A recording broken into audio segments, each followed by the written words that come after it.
दोस्तों बहुत सारे लोगों का कमेंट आ रहा था कि शरद जी जब हम अपना पीएफ का जो है विड्रॉल करते हैं, पीएफ पैसा अपना पीएफ का पैसा निकालने के लिए क्लेम करते हैं, ठीक है, या हम क्लेम कहीं भी करवाए हैं जाके ग्राहक सेवा केंद्र पे, बहुत सारे लोग कमेंट कर रहे थे कि अभी तक हमारा जो है पीएफ का जो क्लेम है वो भी अभी तक अंडर प्रोसेसिंग है। ठीक है, चाहे वो एडवांस क्लेम हो, चाहे वो जो है फॉर्म 19 क्लेम हो, फाइनल क्लेम हो, और चाहे वो पेंशन का क्लेम हो, वो क्या होता है जब वो क्लेम कर देते हैं तो वो अंडर प्रोसेस शो होता है। ठीक है, ये अंडर प्रोसेस का काफ़ी प्रॉब्लम आ रही है। 10 दिन वेट कर लिए, 15 दिन वेट कर लिए, लगभग धीरे धीरे 20 दिन हो गया, लेकिन अभी तक जो है क्लेम जो है प्रोसेस नहीं हुआ है। ठीक है, सेटल नहीं हुआ, ये क्लेम अंडर प्रोसेस में ही है। तो दोस्तों ये जो अंडर प्रोसेस की जो प्रॉब्लम है, इसी के बारे में आपको पूरा विस्तार से आपको पूरा समझाऊंगा। ठीक है, जैसे दोस्तों जब आप यहाँ पे मैं आपको ईपीएफओ डैशबोर्ड पे आते हो अपने, और अपना यहाँ पे ईपीएफओ वेबसाइट पे आने के बाद क्या होता है कि अपना जो है यहाँ पे स्टेटस अपना यूएन नंबर और पासवर्ड डाल के लॉगिन कर लेते हो, उसके बाद स्टेटस शो करते हो, तो यहाँ पे आपको अंडर प्रोसेस हो रहा है। ठीक है, तो ये दोस्तों अंडर प्रोसेस की जो प्रॉब्लम आ रही है ना, इसी के बारे में आपको पहले समझाऊंगा आपको। ठीक है, चाहे दोस्तों यहाँ पे आप फॉर्म 31 मतलब फॉर्म 31 होता है एडवांस क्लेम, चाहे आप यहाँ पे फॉर्म 19 होता है फाइनल, जो रिजाइनेशन डालने के बाद दोस्तों जो फाइनल होता है फॉर्म 19 होता है। यहाँ पे अगर पेंशन का होता है तो फॉर्म यहाँ पे होता है दोस्तों फॉर्म 10C। ठीक है, तो यहाँ पे पेंशन निकालने के लिए आपको यहाँ पे 10C का अप्लाई करते हैं, यहाँ पे एडवांस क्लेम करने के लिए आपको 31 क्लेम करते हैं, और फाइनल के लिए और 19।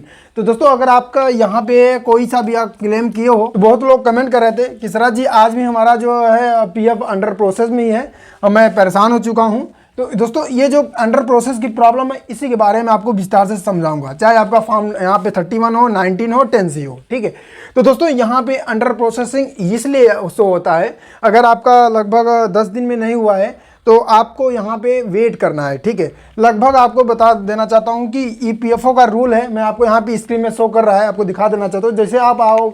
जैसे दोस्तों आप आओगे अपने जो है डैशबोर्ड पे, और ठीक है डैशबोर्ड पे आने के बाद दोस्तों आपको यहाँ पे शो हो रहा है, यहाँ पे नीचे आओगे तो आपको यहाँ पे सिटीजन चार्ट्स आपको शो कर रहा है।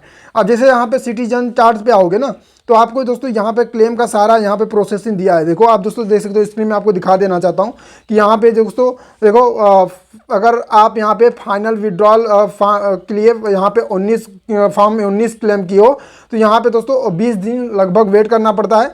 सेटलमेंट का टाइम यहाँ पे 7 दिन दिया है। ठीक है, फिर भी आपको यहाँ पे 20 दिन वेट करना है।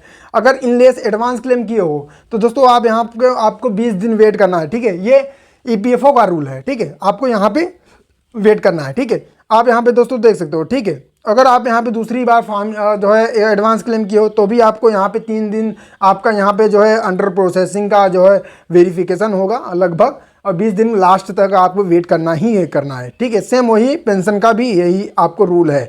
तो आप दोस्तों यहाँ पे आपको दोस्तों यहाँ पे चार्ट दिखा देना चाहता हूँ, आप देख भी सकते हो अपने मोबाइल फ़ोन में, ये चार्ट देख लेना ईपीएफओ का क्या रूल है सेटलमेंट का। ठीक है, तो दोस्तों अगर आपका फिर भी ये सेटल नहीं हुआ है, जैसे 20 दिन हो गया, ठीक है, फिर भी आपका यहाँ पे अंडर प्रोसेस में ही हो रहा है, काफ़ी लोगों का कमेंट आ रहा था कि अभी तक अंडर प्रोसेस में है, तो दोस्तों मैं आपको एक बात बताना चाहता हूँ कि ये आपके ईपीएफओ ऑफिस के ऊपर डिपेंड करता है।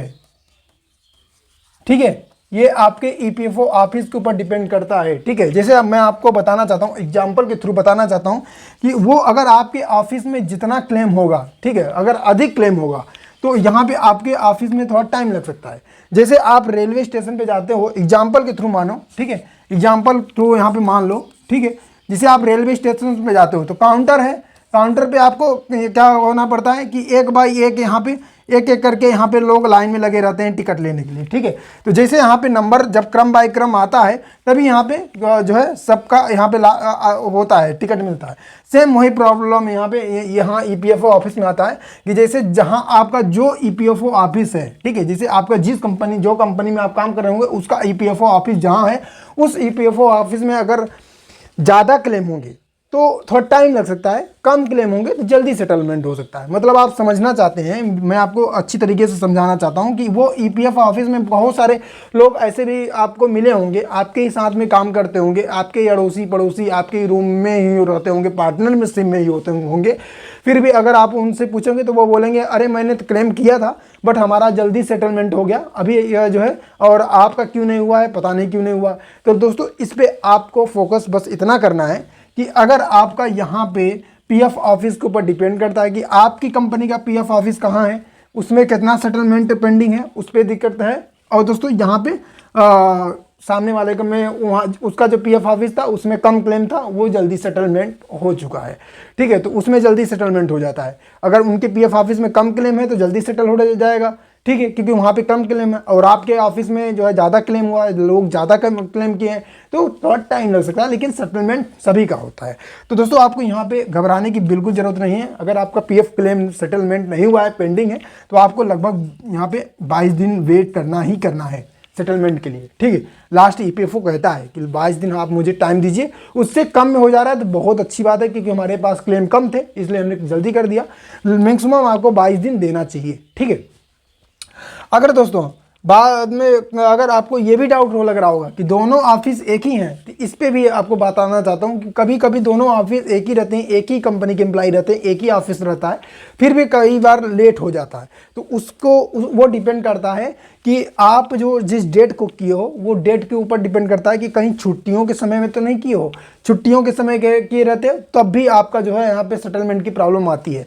फिर भी ईपीएफओ आप जो है कहता है कि ईपीएफओ का कहना है कि हम जो फॉर्म 31 होता है, एडवांस क्लेम होता है, उसको हम कंप्यूटराइज कर रखे हैं। ज़्यादा से ज़्यादा वो कंप्यूटर के ही माध्यम से सेटलमेंट हो जाता है अगर आपका पूर्णतः केवाईसी कंप्लीट है। तो अगर आपके कंप्लीट है केवाईसी, नॉमिनेशन वगैरह सब कुछ कंप्लीट है, तो यहाँ कंप्यूटर ऑनलाइन ही सिस्टम पोर्टल से ही सेटलमेंट कर दिया जाता है। एडवांस क्लेम 50,000 से कम होता है तो क्लेम हो जाता है, जल्दी हो जाता है, कंप्यूटराइज से हो जाता है। ईपीएफओ यहाँ पे कहता है। अगर यहाँ पे प्रॉब्लम अगर फिर भी अगर आपका पेंडिंग है तो यहाँ पे क्या होता है कि जो है ईपीएफओ ऑफिस के जो भी ऑफिसर हैं उनके माध्यम से चेक किया जा रहा है, और थोड़ा उस समय वीकली आप या छुट्टी या स्टाफ के थोड़ा कम होने के कारण लेट होता है, लेकिन आपको लगभग 22 दिन वेट करना ही करना है। ठीक है, तो दोस्तों हमारे यहाँ समझ सकता हूँ कि आपका जो पीएफ अंडर प्रोसेस का जो प्रॉब्लम था वो सारा प्रॉब्लम आपका डाउट क्लियर हो गया होगा इस वीडियो में। ठीक है, तो अगर आपको दोस्तों और भी किसी प्रकार की क्लेम के प्रोसेस से अगर आपको यहाँ पे कोई दिक्कत आ रही है तो आप ज़रूर अपना राय कमेंट में करना। बने रहना हेल्प सेंटर प्रयागराज पे। मैं हूं दोस्तों शरद तिवारी। यहाँ पे ईपीएफओ से रिलेटेड जो भी जो कंटिन्यू स्कीम आता है, कोई भी प्रॉब्लम आती है, सब कुछ मैं लेके आता रहता हूँ और लोगों का हेल्प करता रहता हूँ।